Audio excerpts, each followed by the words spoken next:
तो आज हमारे साथ में एक बहुत ही स्पेशल गेस्ट डॉक्टर सत्यजीत रथ, जो कि फिजिशियन बाय ट्रेनिंग है एंड इम्यूनोलॉजिस्ट तकरीबन पिछले 20 साल से है।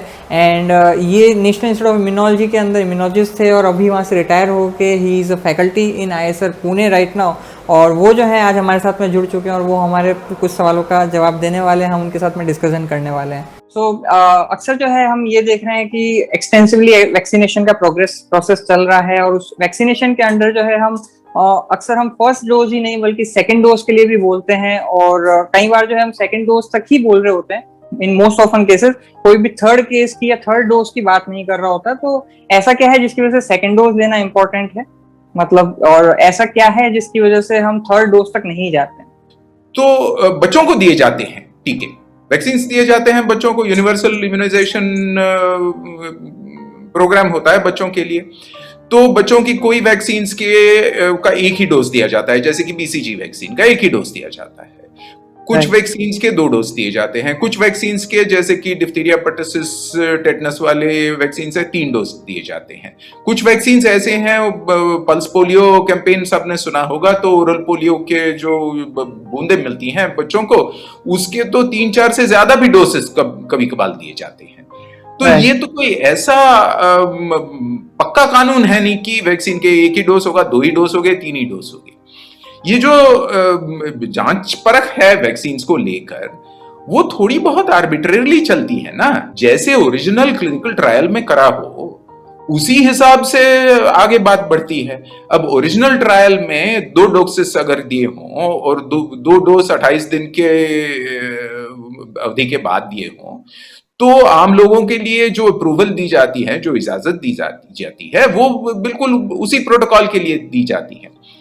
विज्ञान क्या है उसमें? विज्ञान ये है कि आप जब वैक्सीन देते हो तो वैक्सीन चीज क्या है? वैक्सीन एक ओरिजिनल इन्फेक्शियस माइक्रोब जो है उसकी एक नकल है, उसकी एक प्रतिकृति है, जो अपने आप में कोई बीमारी नहीं पैदा करती, कोई गंभीर लक्षण नहीं पैदा करती, लेकिन शरीर की इम्यून सिस्टम को यूं बहकाती है, समझो कि अरे सचमुच कुछ खतरनाक चीज अंदर आ गई, उसके खिलाफ अपन ने जोर शोर से, अपन की सारी सेल्स ने स्टिमुलेट होकर एक रिस्पांस बनाना चाहिए।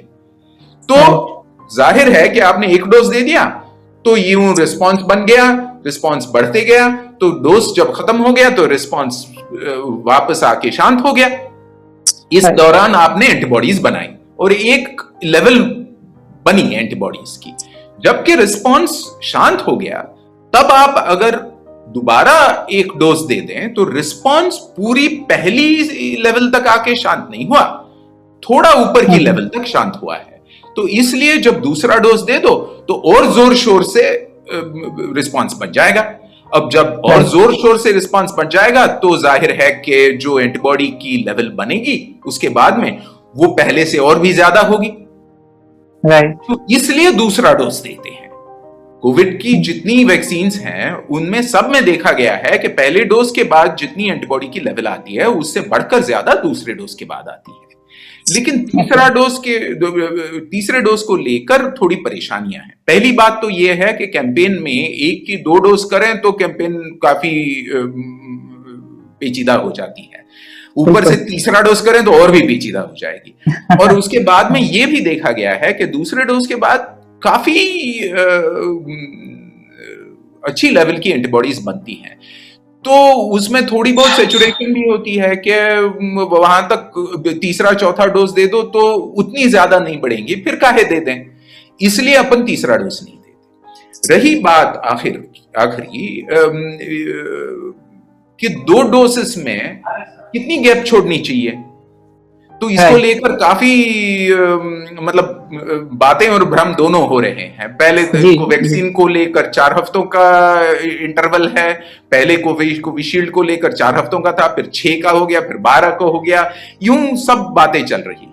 इसमें प्रैक्टिकलिटी बहुत ज्यादा है, क्योंकि वैक्सीन की सप्लाई बड़ी लिमिटेड है, तो सप्लाई कम होने की वजह से जितने लोगों तक पहुंचे उतना अच्छा है। इसलिए 2 डोज में थोड़ा अंतर रखें तो सवाल ये नहीं है कि 2 डोज में थोड़ा अंतर ज्यादा या कम रखें तो फायदा है कि नहीं, सवाल ये है कि कोई नुकसान तो नहीं है।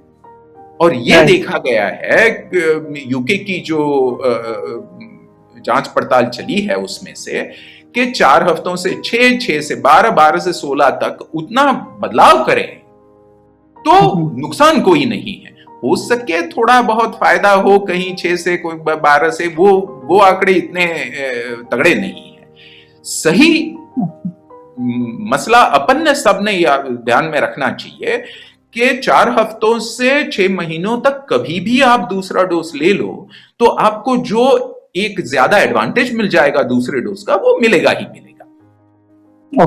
तो इसलिए मामला प्रैक्टिकलिटी का है कि अगर सप्लाई सही है तो 6 हफ्ते बाद भी दूसरा डोज सब लोग ले लेते, लेकिन चूंकि सप्लाई कम है तो जिनको पहला डोज मिला है वो 12 हफ्ते तक थोड़ा इंतजार करें, बाकी लोगों को पहला डोज मिलने दें।